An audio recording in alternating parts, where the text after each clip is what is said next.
ఆంధ్ర తెలంగాణలో తక్కువ ఫీజులతో high quality results ఇస్తున్న ఏకైక సంస్థ తిరుమల్ ఐఏఎస్ ఇన్స్టిట్యూట్. ఫార్ములా ఈ రేస్ కేసులో ఏసీబీ విచారణకు కేటీఆర్ హాజరయ్యారు. ఇప్పటికే గురువారం ఉదయం ఏసీబీ కార్యాలయానికి కేటీఆర్ వచ్చారు. ఫార్ములా ఈ కేసులో నిధుల మళ్లింపుపై కేటీఆర్ ను ముగ్గురు ఏసీబీ అధికారులు ప్రశ్నిస్తున్నారు. మొత్తం 30 ప్రశ్నలను రెడీ చేసినట్టుగా సమాచారం. కొన్ని గంటల పాటు కేటీఆర్ విచారణ కొనసాగబోతోంది. కేటీఆర్ వెంట న్యాయవాది రామచంద్రరావు ఏసీబీ కార్యాలయానికి వచ్చారు. కేటీఆర్ విచారణ కనిపించే అంత దూరం వరకు న్యాయవాదిని అనుమతించారని హైకోర్టు ఆదేశించిన నేపథ్యంలో ఇన్వెస్టిగేషన్ రూమ్ లో కేటీఆర్ ను న్యాయవాదిని లైబ్రరీలో కూర్చోపెట్టేందుకు ఏసీబీ ఏర్పాట్లు చేసింది. అయితే విచారణ అనంతరం ఏం జరుగుతుందనేది ఇప్పుడు ఉత్కంఠ రేపుతోంది. కేటీఆర్ ను ఇంటికి పంపిస్తారా లేక ఆయన అరెస్టు చేస్తారా అనే టెన్షన్ బీఆర్ఎస్ శ్రేణుల్లో అయితే నెలకొంది. ఒకవేళ అరెస్టు చేస్తే ఎలా ముందుకెళ్లాలనే దానిపై బీఆర్ఎస్ నేతలు చర్చిస్తున్నారు. ఎమ్మెల్సీ కవితతో పాటు పలువురు కీలక బీఆర్ఎస్ నేతలు కేటీఆర్ నివాసం వద్దున్నారు. ఈ నేపథ్యంలో మాజీ మంత్రి హరీష్ రావు నివాసం వద్ద పోలీసులు భారీగా మోహరించారు. హరీష్ రావుతో పాటు బీఆర్ఎస్ నేతలను పోలీసులు గృహ నిర్బంధం చేశారు. ఇక ఈ కేసుకు సంబంధించి నెల 6న విచారణకు రావాల్సిందిగా తొలుత కేటీఆర్ కు ఏసీబీ నోటీసులు ఇవ్వడం జరిగింది. ఏసీబీ నోటీసుల మేరకు కేటీఆర్ ఈ నెల 6న న్యాయవాదితో కలిసి ఏసీబీ కార్యాలయానికి వచ్చారు.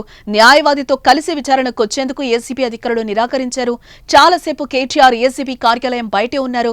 న్యాయవాదితో కలిసే విచారణకు వస్తానని లేకపోతే లేదని తేల్చి చెప్పేశారు. చివరకు ఏసీబీ అధికారులకు లిఖితపూర్వకంగా లేఖ రాసి కేటీఆర్ విచారణకు హాజరు కాకుండానే వెనుదిరిగి వెళ్లిపోయారు. అనంతరం ఏసీబీ మరోసారి కేటీఆర్ కు నోటీసులు ఇవ్వడం జరిగింది. నేడు విచారణకు రావాల్సిందిగా ఏసీబీ నోటీసుల్లో పేర్కొంది. అయితే విచారణకు న్యాయవాదితో కలిసి వచ్చే అంశంపై కేటీఆర్ హైకోర్టును ఆశ్రయించారు. హైకోర్టులో కేటీఆర్ లంచ్ మోషన్ పిటిషన్ వేయగా నిన్న విచారణ జరిగింది. కేటీఆర్ కు దగ్గరలో న్యాయవాది ఉండేలా చర్యలు తీసుకోవాలని ఏసీబీకి హైకోర్టు ఆదేశించింది. ఎట్టి పరిస్థితుల్లోనూ విచారణ గదిలోకి అనుమతిని ఇచ్చేది లేదని న్యాయస్థానం క్లియర్ గా చెప్పింది. నందినగర్లోని నివాసం నుంచి ఏసీబీ కార్యాలయానికి బయలుదేరే ముందు కేటీఆర్ మీడియాతో మాట్లాడుతూ సంచలన వ్యాఖ్యలు చేశారు. ఫార్ములా ఈ కేసులో తాను ఎలాంటి క్విట్ ప్రోకోకు పాల్పడలేదని తెలిపారు. తమకు న్యాయ వ్యవస్థపైన పూర్తి నమ్మకం ఉందని స్పష్టం చేశారు. ఆయన కేసీఆర్ కొడుకుగా చెబుతున్నా తెలంగాణ కోసం అవసరమైతే చనిపోతా అంటూ కేటీఆర్ కామెంట్స్ చేశారు. తెలంగాణ ప్రతిష్టను పెంచడానికి హైదరాబాద్ బ్రాండ్ ఇమేజ్ ను అంతర్జాతీయం చేయడానికి ఆనాడు రాష్ట్ర మంత్రిగా ఎన్నో ప్రయత్నాలు చేశామని అవి చాలా మంచి ఫలితాలనిచ్చాయని కూడా కేటీఆర్ చెప్పారు.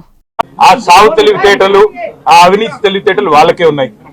నేను 50 లక్షల రూపాయలతో ఎమ్మెల్యేలను కొనుగోలు చేయడానికి పోయి దొరికిపోయిన దొంగను కూడా కాదు. నేను నిఖార్సైన తెలంగాణ బిడ్డను. ఏ పని చేసినా తెలంగాణ కోసం హైదరాబాద్ ప్రతిష్టను పెంచడం కోసం చేశాను.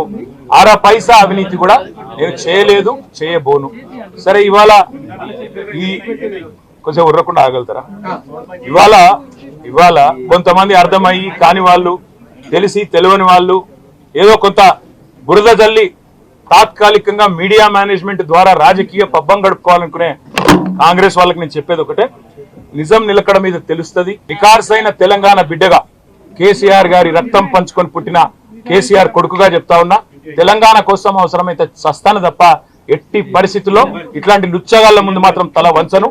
తప్పకుండా కొట్లాడుతూనే ఉంటా, పోరాడుతూనే ఉంటా. బీఆర్ఎస్ హయాంలో ఈ రేస్ నిర్వహణ కోసం 55 కోట్లు విదేశీ కంపెనీలకు చెల్లించారు. హెచ్ఎండిఏ, రాష్ట్ర ఆర్థిక శాఖ, ఆర్బీఐ అనుమతి లేకుండానే నేరుగా విదేశీ సంస్థకు 55 కోట్ల చెల్లింపులు జరిగాయి. వీటిలోనూ 46 కోట్ల వరకు డాలర్ల రూపంలో చెల్లించడం నిబంధనలకు విరుద్ధమని కేసు నమోదైంది. అప్పుడు మున్సిపల్ శాఖ మంత్రిగా కేటీఆర్ ఉన్నారు. విదేశీ సంస్థలకు నిధుల చెల్లింపుతో కేటీఆర్ కు సంబంధం ఉందని ప్రభుత్వం భావించి కేసు నమోదు చేసి విచారణ చేపడుతోంది. మరి ఈ కేసులో ప్రస్తుతం ఏం జరగనుందనేది తెలంగాణ వ్యాప్తంగా ఉత్కంఠను రేపుతోంది.